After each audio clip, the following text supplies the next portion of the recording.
ඊළඟ එක පන්තියක් තෝරගන්නේ කොහොමද? මෙන්න මේක මාර වැදගත්. හරිද? පන්තියක් තෝරගන්නේ කොහොමද කියන එක මාර වැදගත්. හරි? පන්තියක් තෝරගන්නේ කොහොමද කියන එකේදී ඇයි මේක වැදගත් වෙන්නේ? දැන් ඕගොල්ලෝ A level වලට ආවම ගොඩක් වෙලාවට ඕගොල්ලෝ කොහොමද ක්ලාස් එකක් තෝරගන්නේ? ඕගොල්ලෝ ක්ලාස් එකක් තෝරගන්නේ කලින් ඕගොල්ලන්ගේ අයියලා අක්කලා කියපු ඒවාට ඕගොල්ලෝ එහෙම යනවා. එහෙම නැත්නම් රැල්ලට ඕගොල්ලෝ ක්ලාස් එකක් තෝරගන්නවා. හැබැයි ඕගොල්ලෝ එහෙම ක්ලාස් එකක් තෝරගත්තට කමක් නැහැ පුතේ. ඕගොල්ලෝ එහෙම ක්ලාස් එකක් තෝරගත්තට කමක් නැහැ. ඕගොල්ලෝ මේ ඉන්නේ O level කාලේ. හරි? එහෙම නැත්නම් ඕගොල්ලෝ ශිෂ්‍යත්වයෙන් ක්ලාස් එකක් තෝරගන්න. එහෙම තෝරගත්තට කමක් නැහැ. A level කියන්නේ ඕගොල්ලෝ වැඩි හිටියෝ. හරි? ඕගොල්ලෝ වැඩි හිටි විශ්ව. ඕගොල්ලන්ට දෙයක් තේරෙනවා. ඕගොල්ලෝ ඇඩ්වාන්ස්. හරි? ඕගොල්ලෝ පන්තියක් තෝරගන්න කලින් එක සබ්ජෙක්ට් එකකට දැන් අපි හිතමු ගා නුගේගොඩ ළමෙක් නේ. නුගේගොඩ SFT වලට තියෙන හැම පන්තියකටම ගිහින් බලන්න. ගොඩක් වෙලාවට පළවෙනි මාසේ හැම ක්ලාස් එකක්ම වගේ ෆී කරන්නේ. පළවෙනි දවස් අඩු ගන්න ෆී කරන්නේ. හැම ක්ලාස් එකකටම ගිහින් බලලා ඕගොල්ලෝ බලන්නේ උගන්නන එක වාට තේරෙනවද? දැන් ළමයි 500,000ක් හිටපු පල්ලියට හිතන්න එපා. ඒ පන්තිය තමයි හොඳටම උගන්නන්නේ. හරි? කියන්නේ අපේ පන්තියක් නෙවෙයි. සමහරට වාට තේරෙන්නේ නැති වෙන සර් කෙනෙක් නම් ළමයි දෙන්නයි කියන්නේ ඒක හොඳටම උගන්නනවා. ඔයා හරියට ඔයාට තේරෙන පන්තියට යන්න පටන් ගන්න. හරි? ඔයාට මොකද්ද තේරෙන පන්තිය? අන්න ඒ පන්තිය වාන්න අතර වෙන්න. හරි? අනිත් එක ඔයගොල්ලෝ විෂයන් තුනම එකම තැනකින් එකම සෙට් එකකින් ඉගෙන ගන්නවා කියන එකක් නැහැ. ඔයාට මේ විෂය තේරෙන්නේ කාගෙන්ද? ඔයා ඒකට හරිම පන්තියට යන්න. ඔයාට ඊළඟට ඔයා තෝරගන්න අපි හිතමු ET කියලා.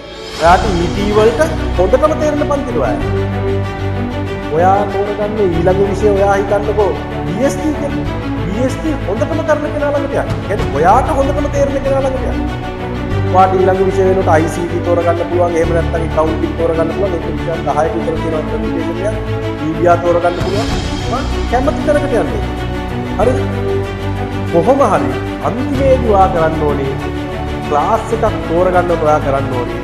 ඔයාට හොඳටම හරියන තැන, ඔයාට උගන්වන එක හොඳටම සෙට් වෙන තැන තමයි ඔයා මේ පන්තිට යන්නේ. එහෙම නැත්නම් අපි සබ්ජෙක්ට් තුනම එක තැනින් කරගන්න ඕනේ. එහෙම නැත්නම් කලින් අවුරුදු වල කට්ටිය ගියහින්දවත් එහෙම නැත්නම් ඕගොල්ලන් ගොඩාක් ළමයි සහභාගී වෙනවා කියනවා. එහෙම ඕගොල්ලෝ ක්ලාස් වලට යන්න එපා. ඔයා හරියටම මේ පන්තිය තෝරගන්න. මේ පන්තියක් තෝරගන්න කතාවේදී දෙමව්පියන්ටත් කියන එක ලොකුවක්.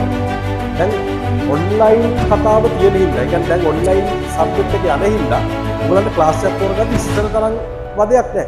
ඔයගොල්ලෝ ලංකාවේ කොහේ හිටියත් ඔයගලන්ට හරියටම කරන ඔන්ලයින් පන්තියකට සෙට් වෙලා වුණත් ඔයාලට මේ සබ්ජෙක්ට් එක කරගන්න පුළුවන්. හරි? දැන් අපි දැකලා තියෙනවා ගොඩක් නුගේගොඩ ළමයි වුණත් ෆිසිකල් ක්ලාස් එකට නුගේගොඩ එන්නේ නැතුව ඔන්ලයින් ක්ලාස් එකට එනවා. හරි? ඒකේ හේතුව තියෙන්නේ දැන් රටේ තියෙන තත්ත්වෙත් එක්ක ගොඩක් වෙලාවට දෙමව්පියෝ කැමති නැහැ. ළමයා අර මගදී වෙන ප්‍රශ්න වලට පැටලෙයි කියලා බයක් තියෙනවානේ. හරි? වෙන ප්‍රශ්න වලට පැටලෙයි කියලා තියෙන බයත් එක්ක ගොඩක් ළමයි ඔන්ලයින් ක්ලාස් වලට එනවා. ඒක ඕගොල්ලන්ගේ තීරණය.